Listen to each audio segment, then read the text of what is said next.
There's a certain kind of question that doesn't fade with time. It just settles in and waits. In this case, it's been there from the very beginning, hovering over everything else. Not how it happened, not even when, but something quieter, more specific. Why her? And before we go any further, I want you to do something. Drop your location in the comments, just where you're watching from. It always puts things into perspective, seeing how far these stories travel, how many different places are sitting with the same question at the same time. Because no matter where you are, that question lands the same way. Nancy Guthrie was 84 years old, a great-grandmother, someone who lived a slow, structured life, medication schedules, limited mobility, a pacemaker regulating her heart. There's nothing about that profile that suggests randomness, nothing that feels like chance. And yet, someone made a very specific decision to step onto her porch at 2 in the morning. Look, that timing isn't just a detail, it's a signal. At 2 a.m., neighborhoods go completely still. No passing cars, no late-night foot traffic, no distractions to hide behind. Even the smallest movement stands out. So if someone approaches a house at that hour, they're not hopping to blend in. They're counting on the silence itself to protect them. That's not accidental, that's chosen. And that's where investigators started focusing almost immediately, not on the act itself, but on the decision behind it. Because in cases like this, victim selection isn't random. It's often the clearest window into the person responsible. Former profilers have asked the question directly. Why remove an elderly woman from her home in the middle of the night? Why not approach during the day when there's more noise, more unpredictability? Why not wait outside, somewhere safer? Instead, whoever did this stepped onto a monitored porch, at an hour when any movement would stand out. I keep coming back to that, because it suggests confidence, or at the very least, familiarity with risk. And that's where the case splits into two very different directions. On one side, there's the idea that Nancy wasn't the true target, not really. That she was connected to someone more visible, more public, and that connection made her significant. If that's the case, then this wasn't about opportunity. It was about symbolism. Because going after a high-profile individual directly is complicated. Security, schedules, constant visibility, it's difficult. But going after someone close to them, someone less protected, that changes the equation. In that scenario, Nancy becomes a way to reach someone else. The impact isn't just physical, it's psychological. The attention, the media coverage, the ripple effect, that could all be part of the intention. But then there's the second possibility, and it's much colder. Maybe this had nothing to do with symbolism at all. Maybe it was about vulnerability. Age, isolation, limited mobility, those aren't just characteristics. To the wrong person, they're advantages. Someone who can't easily escape, someone who can't physically resist, someone who depends on stability to get through the day. That kind of profile can become a target for someone looking for control. And here's the difficult part, both of those paths make sense. There's nothing about either one that feels far-fetched, which means investigators can't afford to commit to just one. They have to follow both. But then you look at the footage, and something shifts. There's no panic in the movement, no hesitation, no frantic energy that you'd expect from someone acting on impulse. The packing is steady. The actions feel measured, almost controlled. I'm still trying to wrap my head around that, because it's not what you usually see. First-time offenders, especially in high-risk situations, tend to give themselves away. They move erratically. They check over their shoulders too often. They hesitate at the wrong moments. That's not happening here. What we're seeing suggests someone who understands risk. Someone who has either planned carefully or done something like this before. Maybe even someone who knows the environment well enough to feel comfortable in it. That kind of composure doesn't tell you exactly why, but it does tell you this wasn't random. It was deliberate. And deliberate actions come from deliberate reasoning. Then there's another layer that complicates things even further: communication. Reports suggest that messages connected to this case were directed toward media outlets. That's not something you do without thinking about it. Because when someone involves the media, they're not just acting, they're performing, at least to some degree. They want their actions seen, amplified, talked about. Which raises another question entirely. Are they watching?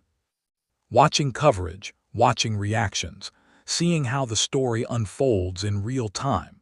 It wouldn't be the first time someone stayed close to a case they created, quietly observing how it grows. And when you combine all of that, the possibility of symbolism, the reality of vulnerability, and the pull of attention, you don't get a simple motive.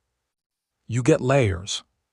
And at the center of those layers is still the same question we started with. Why Nancy?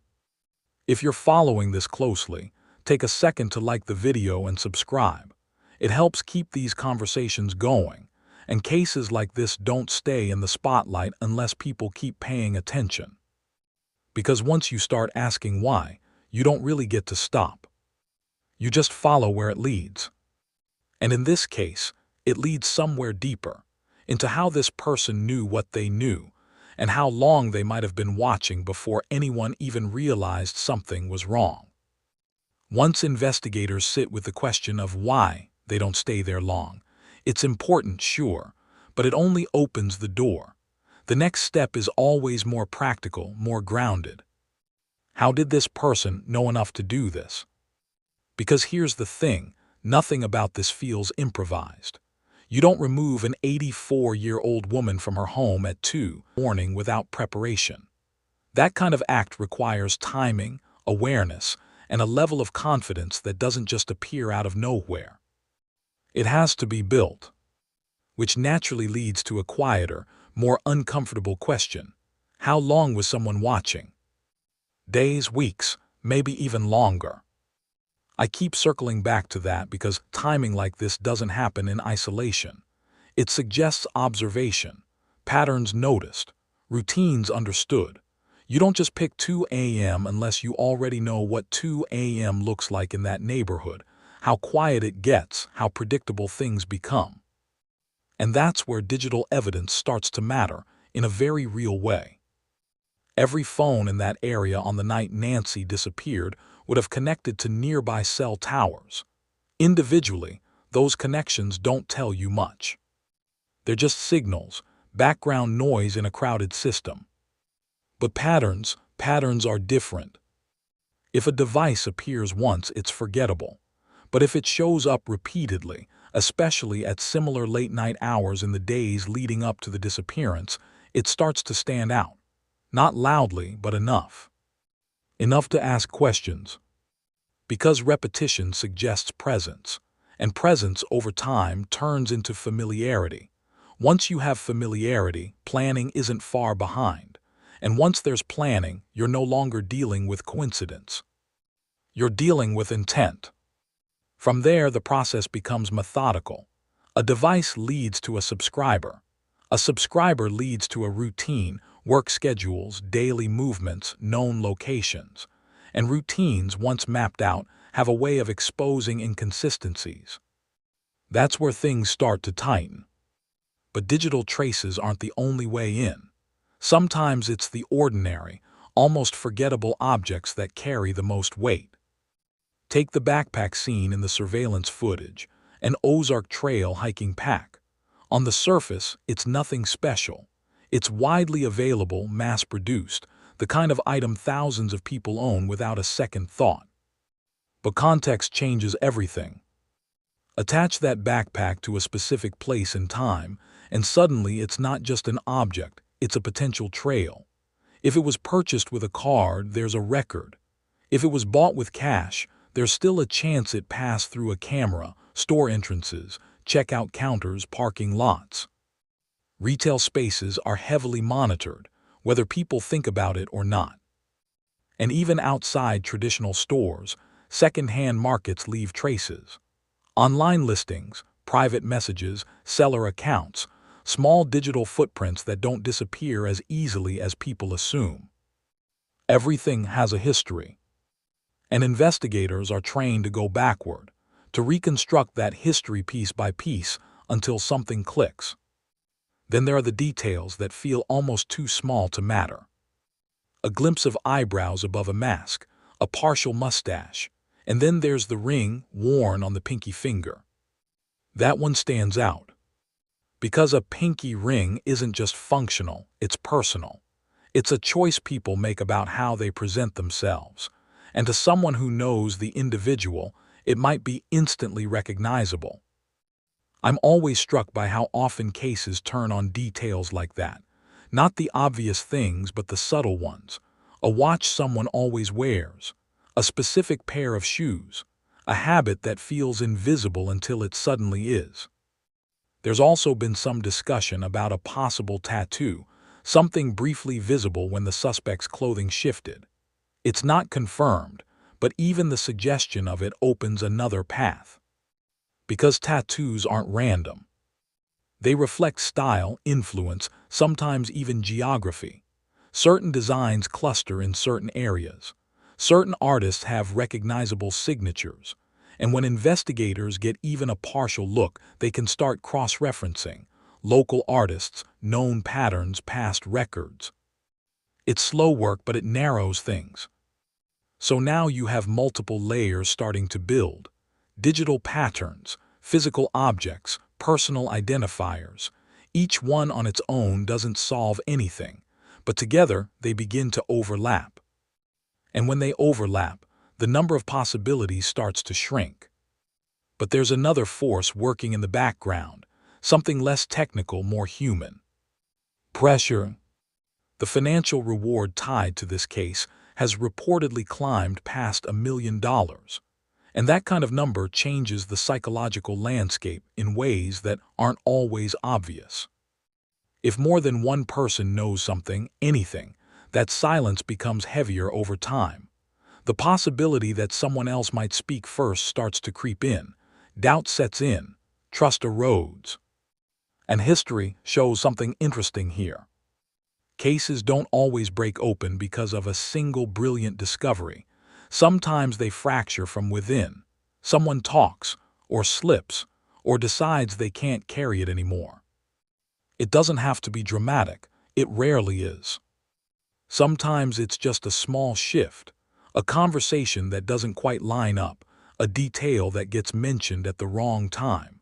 But once that crack forms, it tends to widen. And this is usually the stage where things start to look quiet from the outside. Search efforts slow down. Public updates become less frequent. It can feel like momentum is fading. But internally, it's the opposite. Investigators stop casting wide nets. They focus.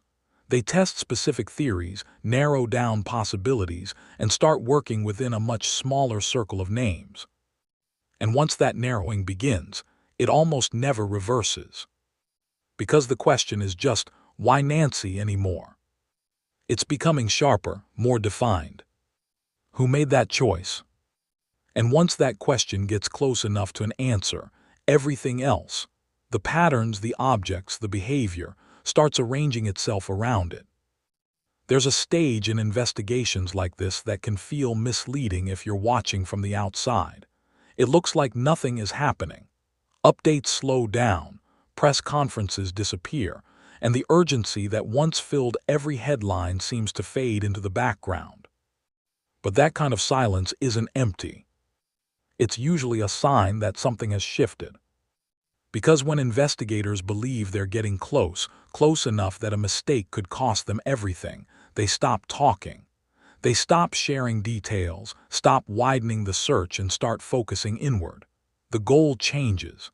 It's no longer just about finding answers. It's about building a case that holds. And that requires quiet. I'm still trying to wrap my head around how often this gets misread. People assume silence means a lack of progress, when in reality, it often means the opposite. It means the work has moved behind closed doors, into smaller rooms, onto screens filled with timelines, patterns, and names that haven't been made public. And there's a reason for that. Once investigators begin forming a theory around a specific individual, even loosely, the risk of tipping that person off becomes real. Because people like this, they don't disconnect from the case. They watch. They follow coverage, listen to updates, pay attention to tone. They notice when language shifts, when law enforcement becomes more careful about what they say. And if they sense that pressure, that focus narrowing, it changes their behavior. Routines shift, movements become less predictable, or sometimes the opposite happens. They try too hard to appear normal. Either way, it creates friction. And friction leads to mistakes. That's where modern investigative tools start to do their quiet work. One of the most powerful among them is genetic genealogy. Even without a direct DNA match in traditional databases, a partial profile can be enough. Investigators can upload it into public systems, not to find the individual directly, but to locate distant relatives. A second cousin, a shared ancestor, a branch of a family tree. From there, it becomes a process of elimination, mapping relationships, narrowing possibilities, working backward until the list becomes small enough to manage.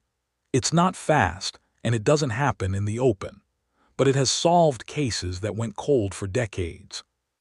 And it doesn't announce itself while it's happening. Digital evidence follows a similar path. Cell tower data, for example, doesn't just show where a device was, it shows patterns over time. Repeated presence in a specific area at specific hours starts to stand out. And once a device stands out, attention shifts to the person behind it. That's when investigators begin reconstructing a life. Work schedules, daily routines, financial activity, known associates. They're not just looking for presence, they're looking for disruption. Did anything change after February 1st? Did this person leave town unexpectedly, miss work, withdraw from their usual habits? Because what happens after a crime can be just as revealing as what happens during it. Sometimes even more so. Once the moment passes, reality sets in. People replay decisions, second-guess details, start noticing risks they didn't see before. The pressure builds quietly, and not everyone handles that pressure the same way. Some people hold steady. Others don't. They slip in small ways, a comment that feels out of place, an absence that doesn't quite add up, a shift that someone close to them notices but can't immediately explain. And then there's the added weight of the reward. With over $1 million reportedly attached to this case, the psychological pressure increases. If more than one person knows something, even partially, that silence becomes harder to maintain over time. The fear that someone else might speak first starts to grow. And history has shown that silence like that rarely holds forever. It cracks. Not always dramatically. Sometimes it's subtle, a tip, a conversation, a detail that suddenly makes sense in hindsight. But once that first crack appears, it tends to widen quickly. Meanwhile, from the outside, it still looks quiet. But inside investigative rooms, the picture may be tightening. The backpack, the ring, the possible tattoo, the digital footprint, the biological evidence. Each piece on its own feels incomplete, almost insignificant. But together, they start to align. An alignment, convergence, that's usually the stage right before something breaks. That doesn't guarantee an immediate arrest. These cases move carefully, deliberately. But for people who have followed enough investigations, the pattern is familiar. When the search slows and the analysis deepens, it usually means the answer isn't out there in the open anymore. It's somewhere specific, somewhere closer than it was before. Nancy Guthrie wasn't random. That idea keeps coming up, no matter how you approach the case. Whether it was symbolism, vulnerability, or something more personal, the choice was deliberate. And deliberate choices leave traces. Maybe small ones, maybe scattered, but they exist. A digital ping, a purchase record, a glimpse of a ring, a partial DNA profile sitting quietly in a database. None of them solve the case alone. But they don't have to. They just have to point in the same direction. If you've been following this story closely, take a second to like the video and subscribe.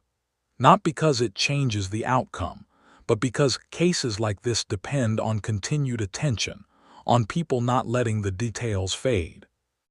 Because here, where things stand, Nancy is still missing, her family is still waiting, and somewhere someone knows more than they've said.